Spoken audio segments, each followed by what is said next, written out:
You asked for the update, and wow, here it is. Rachel Zegler just faced what might be her biggest karma moment of 2025. The same actress who stirred up backlash over Snow White has now stunned Broadway by walking off stage mid-performance, leaving a packed audience in total disbelief. And honestly, at this point, I'm not even shocked. Let me break down exactly what happened. Why Rachel Zegler is suddenly spiraling. And why this could be the final nail in the coffin for her career.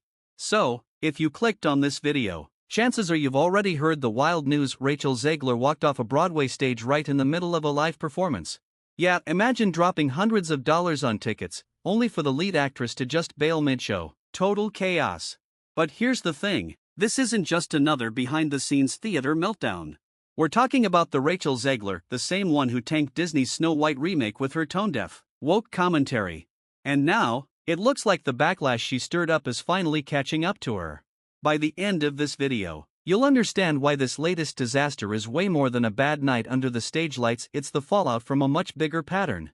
Now, if you're not fully caught up on the Rachel Zegler saga, here's the quick version. Disney cast her as Snow White in their upcoming live-action remake. Sounds simple, right? Wrong. Rachel went on a press tour and basically trashed the original film, calling it outdated, problematic, and promising a modern version that no one asked for. Fans weren't having it. The internet exploded. People were already calling for a boycott before the movie even hit theaters. And sure enough, when it finally did, it bombed hard.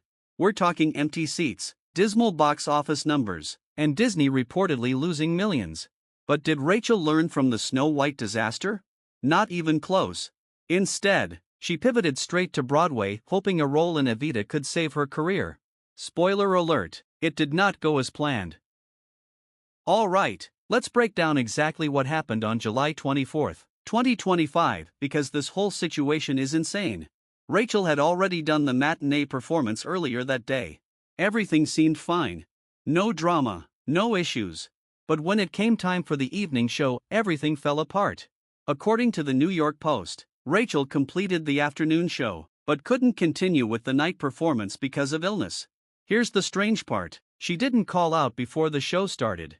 She was on stage, performing, and then, suddenly, she just walked off. Imagine sitting in that audience, waiting to hear Don't Cry for Me Argentina, arguably the most iconic moment in the entire musical. And then boom! The lead actress vanishes before it even happens. The production announced an extended intermission. Fans were confused, checking their phones, wondering what the hell was going on. Then came the bombshell. Rachel Zegler wouldn't be returning. Her understudy, Bella Brown, would be taking over for the rest of the show. There's even footage of the moment things went sideways. Rachel Zegler makes a sudden exit from the stage during Evita. At the July 24th performance at London's Palladium, the actress who plays Eva Perón exited during the first act and did not return for the second. And honestly, the whole situation feels really off. The official explanation is that she left because she was sick. Multiple outlets, including Entertainment Weekly, reported that she just wasn't feeling well. But here's where the internet started raising eyebrows. If Rachel was that sick, why did she even go on stage in the first place? Plus, videos from just before the show ended show her looking totally fine. No signs of being under the weather. No struggling on stage. Music clip, Rachel on stage, looking normal. Something clearly doesn't add up. Over on Reddit, the Broadway community is buzzing. Fans are speculating that the real reason Rachel left was because of a backstage blow-up, possibly a heated argument with crew members that led to her having a meltdown mid-show. Now, I'm not saying that's exactly what happened, but it would explain a lot, wouldn't it? This isn't Rachel's first time caught in controversy. She's known for speaking her mind, sometimes to a fault. After the whole fiasco, she posted a statement praising understudies and swings, which, let's be real, felt more like PR cleanup than genuine support. One media outlet even quoted, "A proud day for swings and covers," as Bella Brown noted on her Instagram after stepping in. But let's not sugarcoat it. No understudy wants to get their big break because the lead had a breakdown on stage. Okay, this is where things really start to make sense. Remember that Snow White disaster I mentioned earlier? Let me paint the full picture for you, because it wasn't just a flop, it was a train wreck. We have to keep talking about Disney's Snow White remake. The film took a brutal 66% box office drop in its second weekend, and that storyline could cost Disney millions. Yikes. The film currently ranks as one of the lowest rated movies on IMDb, sitting at a 1.6 out of 10. To date, it's brought in around $143 million globally, nowhere near the $250 million Disney spent just to make it. And that's not even counting the marketing costs. Theaters were so empty, people were literally posting photos of deserted seats on social media.